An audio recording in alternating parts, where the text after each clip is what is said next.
থাকে এমন ব্যক্তিদেরকে আল্লাহ তাআলা উদ্দেশ্য করে বলেছেন যে ইন্নাল ইনসানা লাফি খুসর, অধিকাংশ মানুষই ক্ষতির মধ্যে।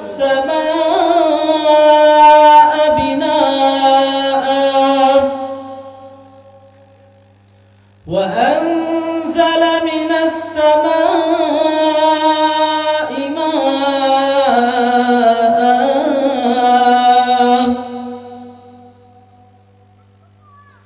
فإن لم تفعلوا ولن تفعلوا فاتقوا النار التي وقودها الناس والحجارة أعدت للكافرين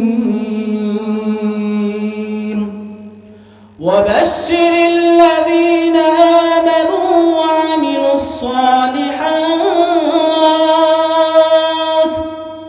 وعملوا الصالحات أن لهم جنات تجري من تحتها الأنهار كلما رزقوا منها من ثمرة رزقا قالوا هذا الذي رزقنا من قبل وأتوا به متشابها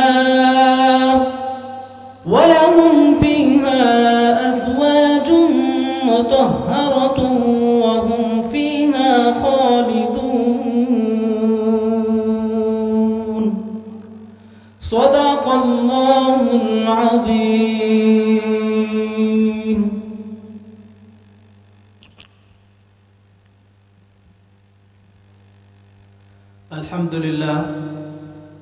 الحمد لله نحمده ونستعينه ونستغفره ونؤمن به ونتوكل عليه ونعوذ بالله من شرور أنفسنا ومن سيئات أعمالنا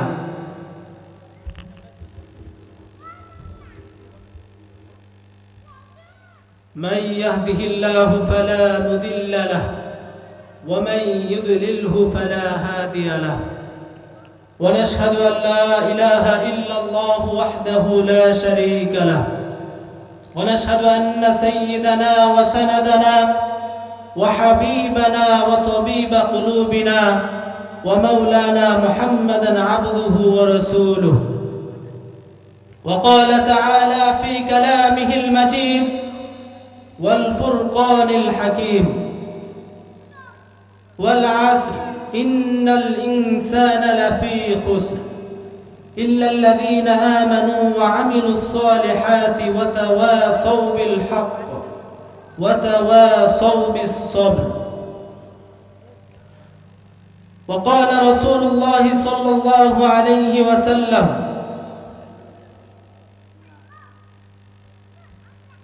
من تشبه بقوم فهو منهم أو كما قال عليه الصلاة والسلام إن الله وملائكته يصلون على النبي يا أيها الذين آمنوا صلوا عليه وسلموا تسليما. সকলে একবার দুরূদ ইব্রাহিম পাঠ করি। اللهم صل على محمد وعلى آل محمد كما صليت على إبراهيم وعلى آل إبراهيم إنك حميد مجيد. اللهم بارك على محمد وعلى آل محمد كما باركت على إبراهيم وعلى آل إبراهيم إنك حميد مجيد.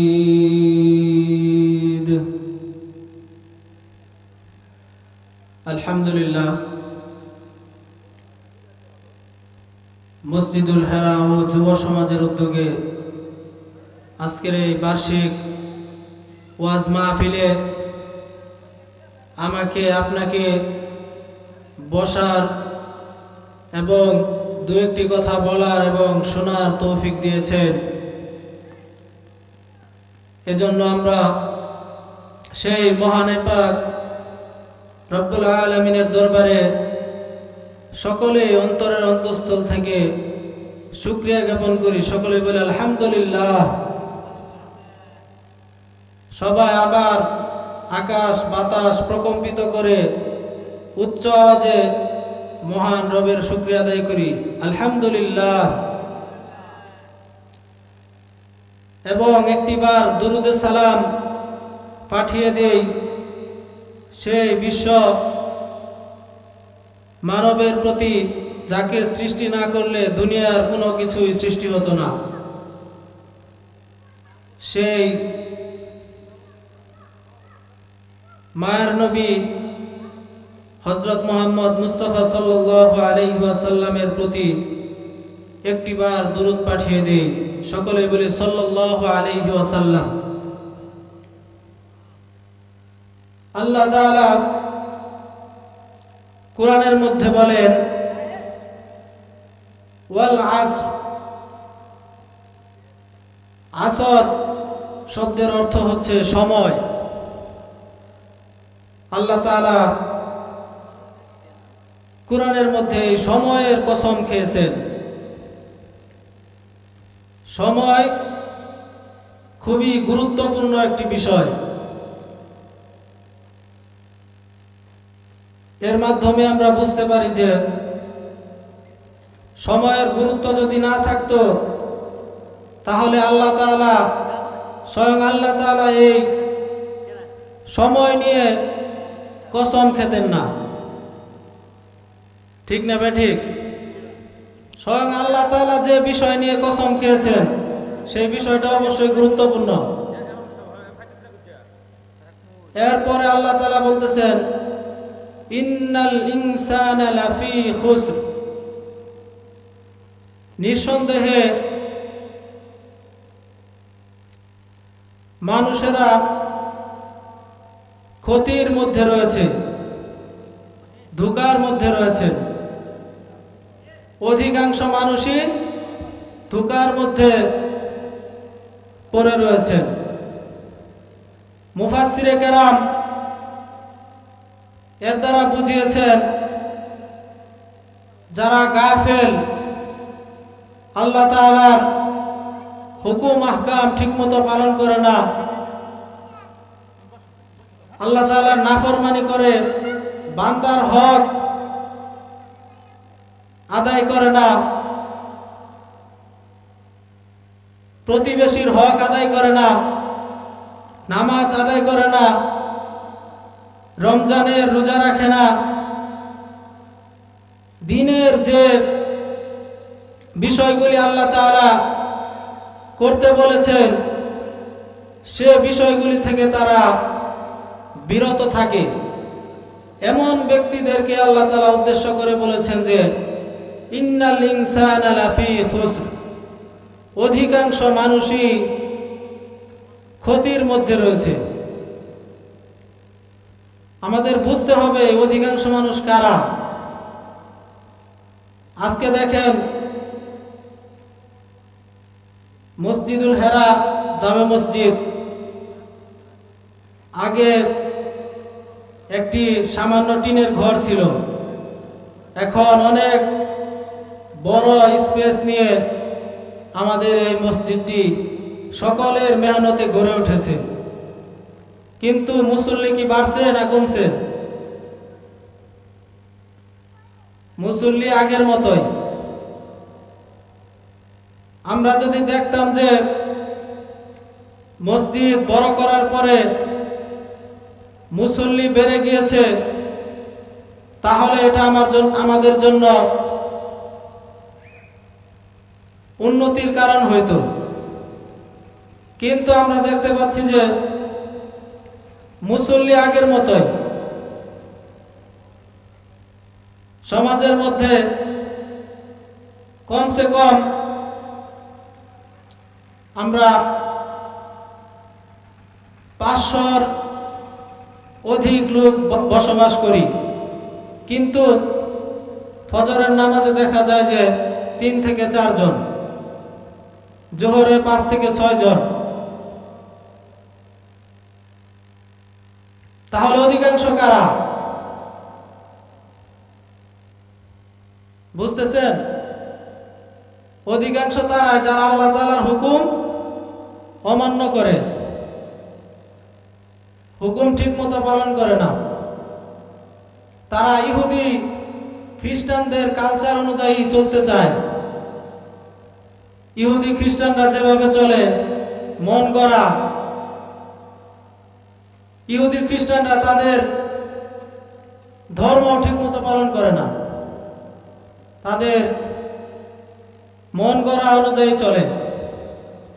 আজকে আমরা কিছু নামধারী মুসলমান আমাদের সমাজে আছে, যারা সেই ইহুদি খ্রিস্টানদের পথ অনুসরণ করে চলতেছে। এদেরকে লক্ষ্য করে আল্লাহ তাআলা বলেছেন যে অধিকাংশ মানুষই ক্ষতিগ্রস্তর মধ্যে রয়েছে। আর রাসূল করিম সাল্লাল্লাহু আলাইহি ওয়াসাল্লাম তার হাদিসের মধ্যে বলেছেন যে মান তাশাব্বাহা বিকওমিন ফাহুয়া মিনহুম, যে ব্যক্তি কোন সম্প্রদায়ের অনুসরণ করলো সে তাদের দলভুক্ত হয়ে গেল। নাউজুবিল্লাহ। আমরা যদি অন্য কোন ধর্ম বা সম্প্রদায়ের অনুসরণ করি তাহলে আমরা সেই দলের অন্তর্ভুক্ত হয়ে গেলাম। নাউজুবিল্লাহ।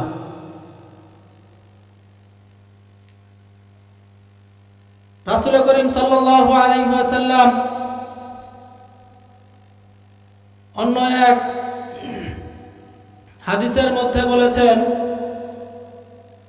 মান আহাব্বা সুন্নতি ফাকাদ আহাব্বানি ওয়া মান আহাব্বানি কানা মাই ফিল জান্নাহ, যে ব্যক্তি আমার অনুসরণ করল, যে ব্যক্তি আমার সুন্নতের অনুসরণ করল, সে যেন আমাকে অনুসরণ করল, আর যে আমাকে অনুসরণ করল সে আমার সাথে জান্নাতের মধ্যে থাকবে। সুবহানাল্লাহ। রাসূল সাল্লাল্লাহু আলাইহি ওয়াসাল্লামের সাথে জান্নাতে যাওয়াটা সৌভাগ্যের কিনা? যিনি দুজাহানের বাদশা, সকল আম্বিয়া কেরামের মধ্যে শ্রেষ্ঠ নবী হিসেবে যার কথা স্বয়ং আল্লাহ তাআলা ঘোষণা করে দিয়েছেন, এমন নবীর উম্মত হতে পেরেছে আমরা, এটা আমাদের জন্য অত্যন্ত সৌভাগ্যের।